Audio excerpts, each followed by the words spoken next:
রাজধানীর এভারকেয়ার হাসপাতালের কাছে দুটি উন্মুক্ত মাঠে সেনাবাহিনী ও বিমান বাহিনীর হেলিকপ্টার পরীক্ষামূলকভাবে ওঠানামা করবে। বিশেষ নিরাপত্তা বাহিনী এসএসএফ এর নিরাপত্তা প্রোটোকল অনুযায়ী আগামী 4 ডিসেম্বর দুপুর 12টা থেকে বিকেল 4টার মধ্যে ওঠানামা করবে। এ বিষয়ে কোনো ধরনের অপপ্রচার বা বিভ্রান্তি থেকে বিরত থাকতে এক বিজ্ঞপ্তিতে এই আহ্বান জানিয়েছে প্রধান উপদেষ্টার প্রেস উইং।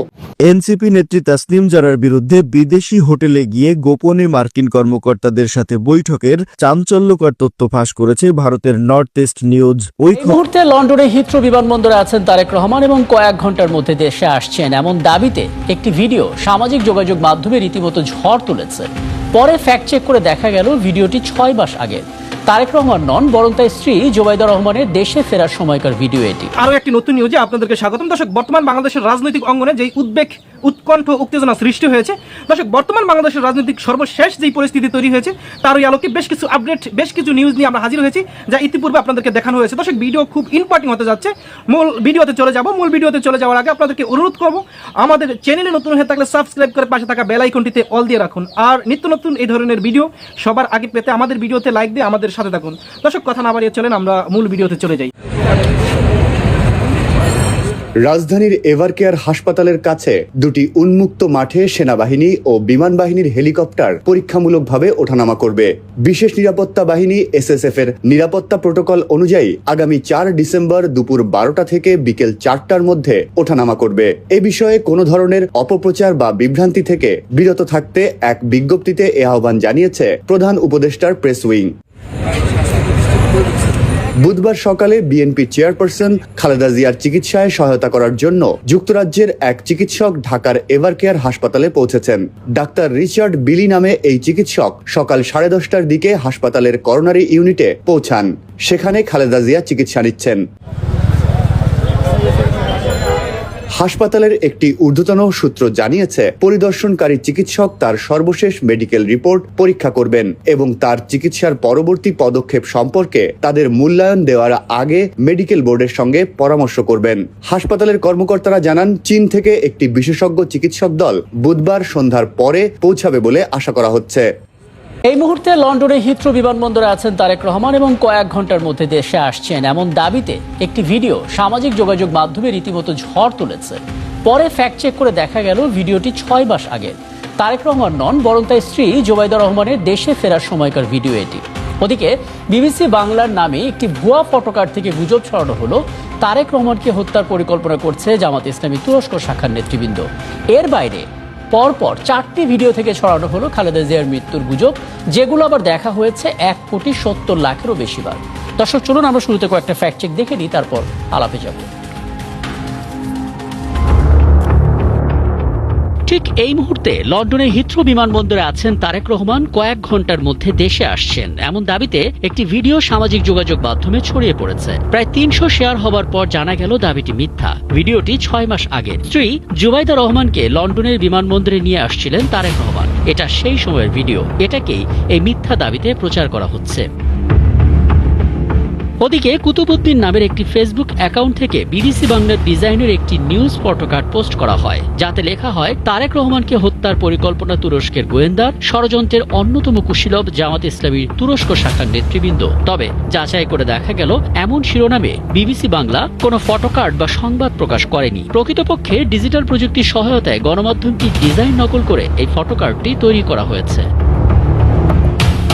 এসবের মাঝে এভারকেয়ার হাসপাতালে ভর্তি গুরুতর অসুস্থ বেগম খালেদা জিয়ার বর্তমান অবস্থার দৃশ্য দাবিতে একটি ছবি ইন্টারনেটে প্রচার করা হচ্ছে। রিভার্সকানার টিমের অনুসন্ধানে জানা গেল, এভারকেয়ার হাসপাতালে খালেদা জিয়ার বর্তমান অবস্থার দৃশ্য দাবিতে প্রচারিত এই ছবিটি এবং ভিডিওটি আসল নয়। এগুলো কৃত্রিম বুদ্ধিমত্তা ব্যবহার করে তৈরি করা হয়েছে। টিকটকে যমুনা টেলিভিশন নামের একটি অ্যাকাউন্ট থেকে অন্তত 4 বার ভিন্ন ভিন্ন ভিডিও প্রচার করা হয়েছে। প্রতিটি ভিডিও থেকে ছড়ানো হয়েছে বেগম খালেদা জিয়ার মৃত্যুর দাবি। ভিডিওগুলো দেখা হয়েছে প্রায় 1,70,00,000 বারেরও বেশি। তবে ফ্যাক্ট চেক করে জানা গেল, অপ্রাসঙ্গিক ফুটেজ এবং খালেদা জিয়াকে দেখতে আসা বিভিন্ন ব্যক্তিবর্গের ছবিগুলোকে একসাথে জুড়ে দিয়ে খালেদা জিয়ার মৃত্যুর গুজব ছড়ানো হয়েছে। আর এটাও যমুনা টেলিভিশনের আসল অ্যাকাউন্ট নয়। অপতথ্য আরও আছে। অনলাইনে ছড়িয়ে পড়া একটি ছবিতে দেখা যাচ্ছে হাসপাতালে শয্যাশায়ী বেগম খালেদা জিয়ার পাশে দাঁড়িয়ে আছেন তার পুত্রবধূ ডাক্তার জোবাইদা রহমান। অনেকেই এই ছবিটিকে আসল ভেবে কমেন্ট করেছেন, তবে ছবিটাকে বিশ্লেষণ করে দেখা গেল এটি আসল নয়, কৃত্রিম বুদ্ধিমত্তা বা এআই প্রযুক্তির সাহায্যে তৈরি ভুয়া ছবি। এটাকেই আসল দাবিতে প্রচার করা হয়েছে।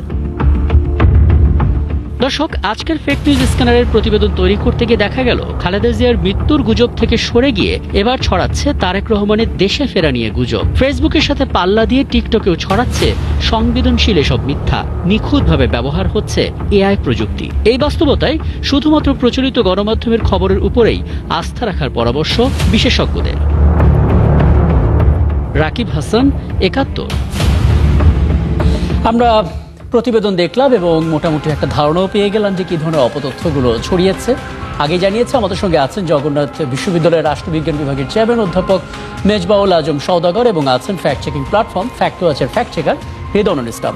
দুজনকে স্বাগত জানাচ্ছি এবং অধ্যাপক মেজবাউল আজম সওদাগর, আপনার কাছে আসবো। তার আগে আমি একটু ফ্যাক্ট চেক সম্বন্ধে আইডিয়াটা নিতে চাই।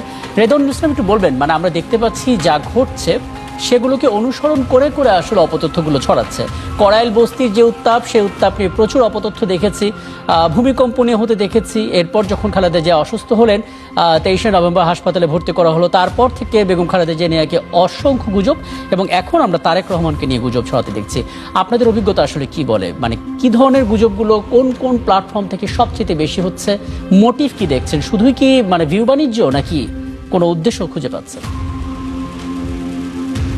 আচ্ছা, ধন্যবাদ। আসলে এগুলো নির্ভর করে হচ্ছে আপনার পরিস্থিতির উপরে। যেমন ধরেন করাইল বস্তির আগুন কিংবা ভূমিকম্প, ওই সময়টাতে জীবনের যে ব্যাপারটা তো আছেই, এর পাশাপাশি হচ্ছে মানুষের ভয়কে কাজে লাগিয়ে বা ইমোশনকে কাজে লাগানোর ব্যাপারটা ওইখানে আছে। মানে আপনার যে বাণিজ্যটা আসলে এখানে মূল, এর বাইরে আসলে যে আর প্রত্যেকটা ইনসিডেন্ট ধরে ধরে হয় আর কি। যেমন ধরেন এটা হচ্ছে একটা ট্রেন্ডের বিষয়, যে কখন কোন ট্রেন্ডটা আসছে। যারা সেই ধরনের রিউমার স্প্রেডার বা হচ্ছে গুজব, সবসময় গুজব নিয়ে থাকে, তাদের আসলে এই উদ্দেশ্যটাই থাকে হচ্ছে ট্রেন্ডটা ধরা, যে কখন কোন ট্রেন্ড আসছে। যেমন ধরেন যখন করাইল বস্তির আগুনের ঘটনা ঘটলো, তখন হচ্ছে আগুন নিয়ে পড়লো, যে আগুনের কত বিভিন্ন ধরনের ভিডিও, এআই ভিডিও, পুরোনো ভিডিও, ছবি ইত্যাদি ইত্যাদি। আবার ভূমিকম্পের সময় আমরা দেখলাম হচ্ছে যতটা ভূমিকম্পের আতঙ্ক ছিল, তার চেয়ে বেশি সোশ্যাল মিডিয়া ভূমিকম্প অনেক বেশি কেঁপেছে, এবং সেই কাঁপুনিতে হচ্ছে আপনার জোর দিয়েছে এআই। এখন আমরা দেখতেছি হচ্ছে তারেক রহমান বা হচ্ছে খালেদা জিয়ার অসুস্থতা নিয়ে ক্রমাগত গুজব আসতেছে। ওই গুজবগুলো আসার পিছনে একটা কারণ হচ্ছে তথ্যের শূন্যতা, সঠিক তথ্য না পাওয়া।